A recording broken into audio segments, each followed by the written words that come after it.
2020s.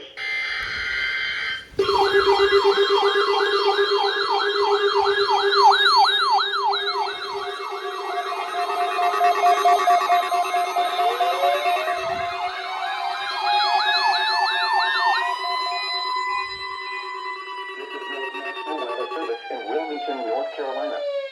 The preceding signal was a test of the weather radio station, KHB31's public warning system.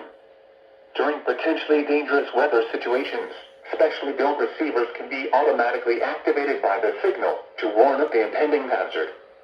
Tests of the signal and receiver performance are normally conducted between the hours of 11 and noon each Wednesday. If there is a threat of severe weather, the test will be postponed to the following Wednesday. To provide the most consistent and dependable warning service possible, the warning alarm will be activated for hazardous watches and warnings for the following counties in southeast North Carolina: Bladen, Brunswick, Columbus, Pender, and New Hanover. This has been a test of the NOAA Weather Radio public warning alarm system. We now return you to the normal program schedule.